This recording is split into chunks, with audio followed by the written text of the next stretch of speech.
Hi, I'm Eric Farewell. And I'm Travis Burns. We run a paramotor school here in Central Florida and the Paradigm Aerobatic team.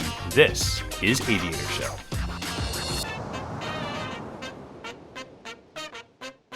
Hey guys, I'm Travis and I wanted to show you guys my Nitro 200. Now I got this thing about 6 months ago. I've got like 90 hours on it and this thing's amazing. I've never had to do a thing. I just throw it in my car, get home, throw it in the backyard. I don't mess with changing spark plugs, cleaning it up.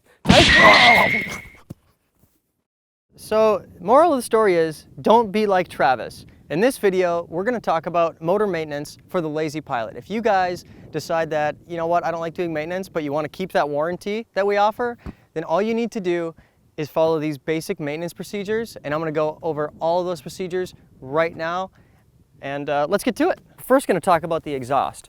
So, we had a lot of questions about these fitment collars here, and there are not replacement donuts inside of here. This is actually, it's just a compression fit where these springs go on, and these springs, you want about 10 to 11 millimeters between where the spring contacts and where the bolt is. So you don't want these compressed all the way to where they're tight, and you don't want them loose to where they wiggle. So if you look at these, you can't turn them, you can't wiggle them. That's the perfect tightness for these bolts.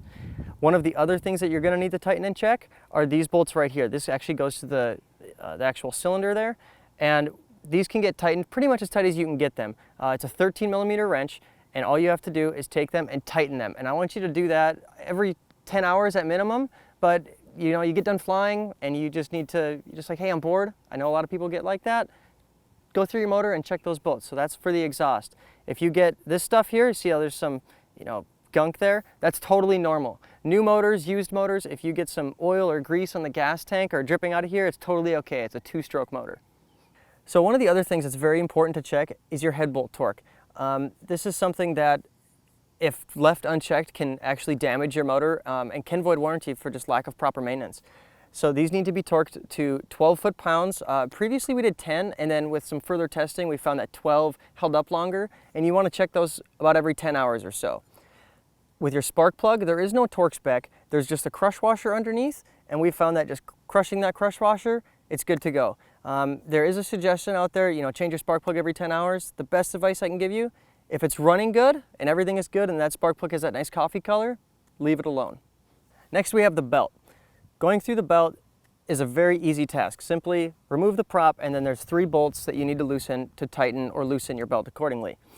With this belt, one of the ways I like to do it is 20 to 30 degrees of deflection. And that means when you're looking at the belt, when you can move it with your fingers, 20 to 30 degrees of moving it with your fingers. Simple as that.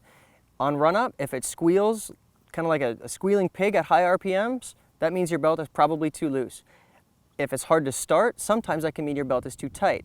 Just keeping an eye on it and checking this belt after every flight is a very simple and easy way to keep your belt life longer. One of the other exhaust things that I forgot to mention was that these exhaust bushings here, they're very important to check on. So simply take your top of your exhaust, hang onto your frame, and pull.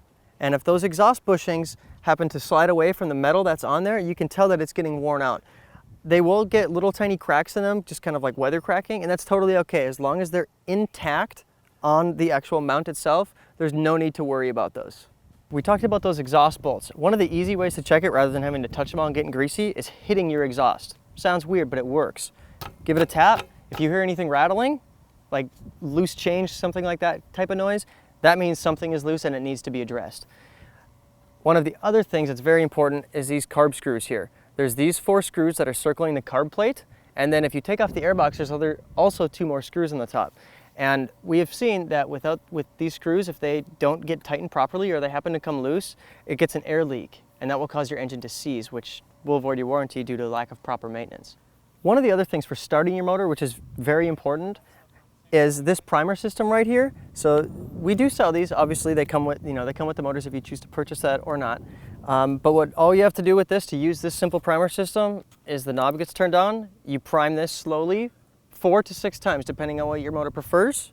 You close the valve and you can start your motor. If it doesn't start right away, within about a second or so, just open it and prime it one more. This also acts as a secondary kill switch while you're flying. And if you don't have one of these primer systems, if you chose not to get one, you simply push on that back diaphragm on the carburetor on the outside and you blow into the tube that's on top of your motor. And if you don't have a regular gas tank and you have a bladder tank like this, you actually have to squeeze the bladder tank as you push that diaphragm in, and you can watch the fuel go into the carburetor. Along with starting with that battery, if it gets below 20%, it can damage that battery. So the best way to know if it's getting low is if your motor's cranking over slower than normal. Or you can just buy a simple, cheap battery tester and that will do the trick. But when starting your motor, never hold the start button for more than 3 seconds. If it's not starting after 1 to 2 seconds, something's wrong and you need to either prime it again or fix the problem. So another pre-flight, post-flight thing to check is the harness and the swing arms. So for basics, we're gonna go right down here. These are not for landing. These straps are to keep it upright and straight when you're flying, and these will break. These are made to break. If you do a butt landing, something like that, these straps will actually just snap right off. And luckily, all you have to do is get them sewn back on. And it's a very easy, very cheap thing to do, but that's one important thing you need to check if those do break due to a butt landing. Also checking, making sure your carabiners are on there correctly, everything is good, and then these pins here, you always want to have some kind of safety in here to make sure that they're not going to come loose. And then the swing arms. That's another important thing that people tend to forget is these swing arms. If they wiggle back and forth, if you can hold your motor and you can wiggle these swing arms and you can hear it clanging, that's too loose. You want them loose enough to move up and down, but not too loose to where they wiggle back and forth. All right, guys, so we went over all of those things. And sadly, this is the part that we don't like to say, but these are things that can void your warranty. Like adjusting your carb settings. If you were to just take those carb settings and change them to what somebody thought was correct, the carb settings are 1 turn out from all the way closed. And if they're adjusted from that and your engine overheats, that will void your warranty. If you're at higher elevation, give Aviator a call, give your dealers a call, whoever your dealer was, and they will guide you through tuning that motor for that specific altitude. The other thing that can void your warranty is not using the correct oil. Currently, AMSOIL Sabre is what we use with 90 non-ethanol.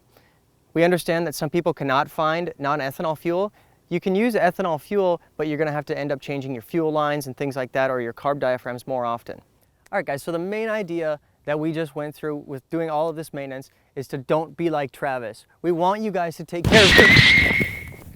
All right, guys, I think I've learned my lesson here. There's some really simple, basic things that we can do with our paramotor to prevent us from having issues. And it doesn't take long, really it doesn't. And you guys want to stay in the air, stay happy, and prevent voiding your warranty, just take a few minutes every 5 or 10 hours of flying your paramotor and do the simple things that Kyle said, and I think you'll be a lot happier down the road.